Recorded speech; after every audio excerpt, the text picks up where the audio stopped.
Sometimes in our car scouting experience, we normally come across very clean cars whose owners have either defaulted their loan payments or their cash flows have not gone as anticipated, so they are selling the unit. Welcome to 0 to 60 Motoring once again. My name is Bill Oturi, and today I want to tell you how you are going to purchase a car which has a loan attached to it, or a car which was used as a security to secure financial resources. So once you've checked the car you want to purchase, and you've seen that it's meeting your expectations regarding the body condition and the mechanical health, it is recommended that you do an NTSA vehicle search.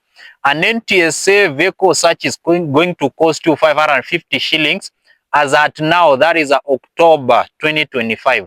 And there is some crucial information you want to fetch from the NTSA vehicle search. The main information you want to fetch from the search is that you want to understand the real-time owners of the car as at that time. The reason you should know the real-time owners of the cars at that time, those are the parties that should be receiving your funds, and those are the parties that are responsible for transferring the car to you. So when a car has a loan attached to it, you will find that there is a person A, maybe Bill Oturi, and then the financial institution will be listed as number 2. So if you see there is a financial institution listed as number 2, then definitely it tells you that the car has a loan attached to it. So when a car has a loan attached to it, it basically tells you that the seller is not going to have a logbook or the original logbook with them. The original logbook will have been deposited at the financial institution, as it is a requirement for the financial institution to process the funds. So maybe they'll be having a copy of the logbook. So another thing you want to extract from the search result is that you want to check the car's details. You want to confirm whether the chassis number and the engine numbers are matching on the car, on the NTSA vehicle search, and most importantly on the logbook.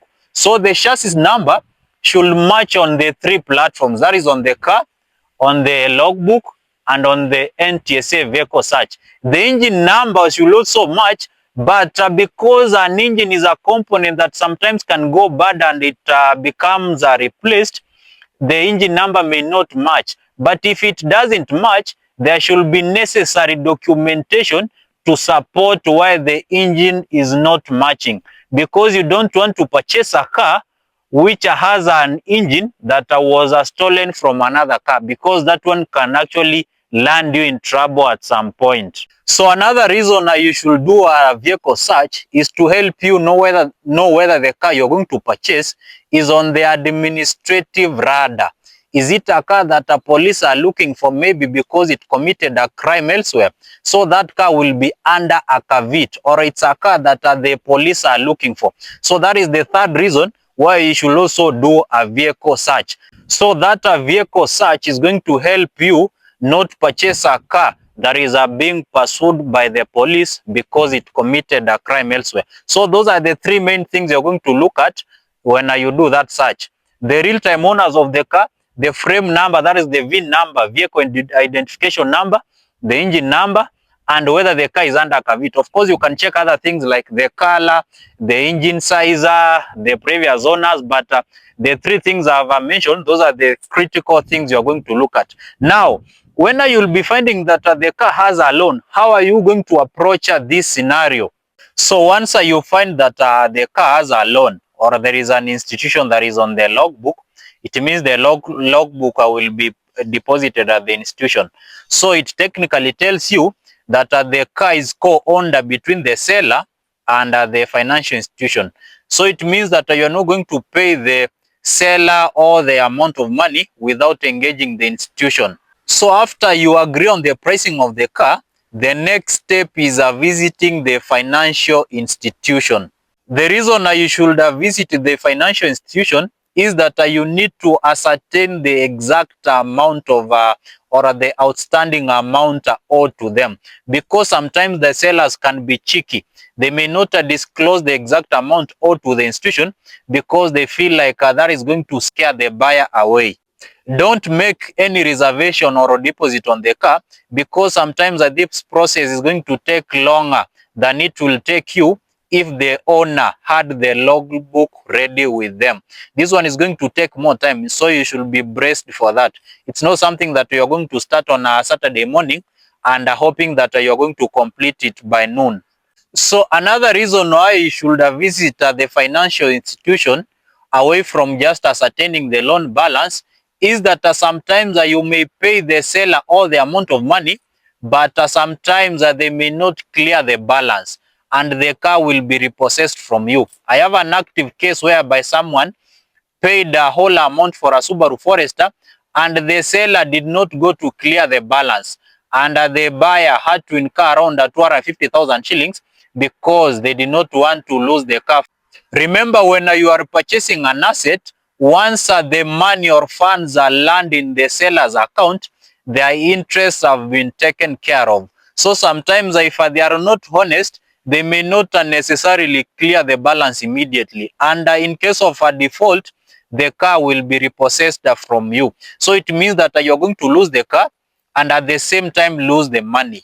The next step after visiting the financial institution is checking out a lawyer. A lawyer is going to help you draft a sales agreement, which is going to contain details like the seller, the buyer, and the agreed purchase price.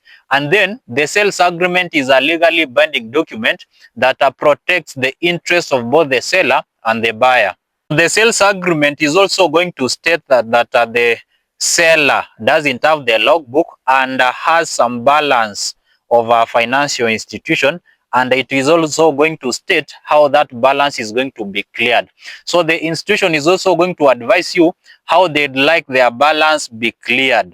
Majority of the financial institutions are not going to release their logbook in your absence because they now understand that you as the buyer is the one who has cleared the balance. So they are not going to release the logbook in your absence. So it is also good to engage them and learn how long it will take to do that, because some institutions can take a week, others can be as efficient and take just like maybe 1 or 2 days. So that is why I was saying initially, this is a process that actually needs a little bit of patience and cooperation from both the seller and of course the buyer. Now, assuming the car you're purchasing maybe is worth 800,000 shillings and the loan owed to the institution is maybe 300,000 shillings. So it means 500,000 shillings are going to land in the account of the seller. So I normally advise that don't pay the whole amount such that the seller cannot be relaxed. Ensure you remain with a balance such that the seller will be motivated to pursue or to push the financial institution to release the logbook in the shortest time possible. Because if you clear the balance and send everything, the seller's interest will have been taken care of. So they may not necessarily have that drive to continue the process the way they used to do initially before they received the funds. Now, once you've agreed with the institution on how you're going to clear the balance and maybe you've done the payment, now you'll have to be patient and wait for the logbook. Once the loan has been paid to completion and the logbook is out, it means the financial institution has removed or detached themselves from the ownership of the car. It now means the car should be in a transferable position. Now, in this case, you can now go and pay the balance which you left to the seller.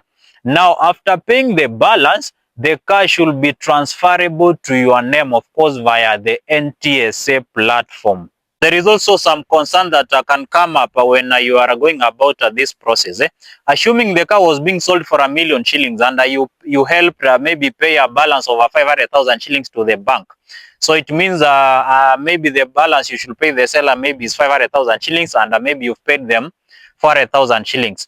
So it from my standpoint, what we normally do is that because you've paid like 900,000 shillings, which is 90% of the car's value, and the balance is 100,000 shillings, it is recommended that you normally take custody of the car immediately. Of course, you as the buyer, if you've been patient enough to undergo this process, the seller should not have a problem giving you the car with a balance, with a 10% balance, because they have not even initiated a car transfer. While this process is ongoing, before the car is transferred to your name, If you've paid 90% of the car's value, then it is recommended that you take custody of the car immediately. You will transfer the balance when the car is going to be transferred into your name. So that is actually the best way to approach this scenario, because you don't want to pay someone 90% of the car's value and still you leave the car with them, because that one actually puts you at a risk of losing the car and of course losing the money. So you can see purchasing a car which has a loan attached to it is a process that takes longer than when you are purchasing a car which has a straight or which doesn't have a loan.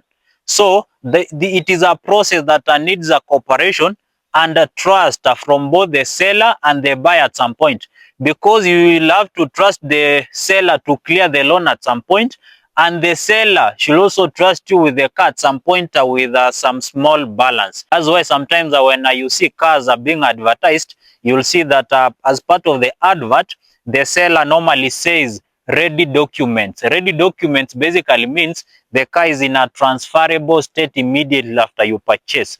So this process is a little bit longer and needs patience and trust from both parties, because at some point you may have trusted the seller to repay the balance, and at some point the seller will have to trust you when maybe you've made 90% of the car's payment and you've gone with the car, while you've remained with something like 10%. So it is a process that normally takes longer than it will happen if everything was straight. So at some point, if you maybe don't trust each other, you may need then to park the car maybe at a police station, or which will also need some financial resources, of course, to cater you for your security while you are undergoing that process.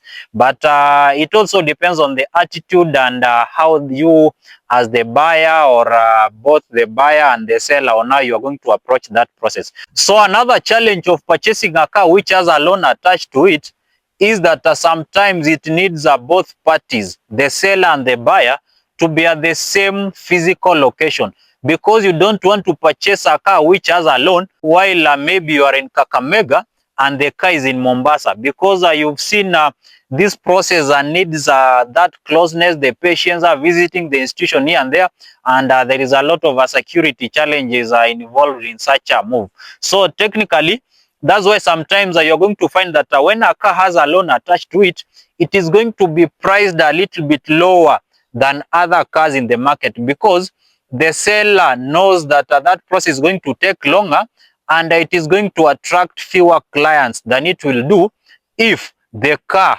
had ready documents. So I think that a short review can help you learn on how to go about purchasing a car which has a loan attached to it. If you want a detailed video, now you're going to purchase a local used car, you can check it on our 0 to 60 Motoring YouTube channel. I think that is enough for today, guys. Bye for now. I'll see you on the next one on a 0 to 60 Motoring.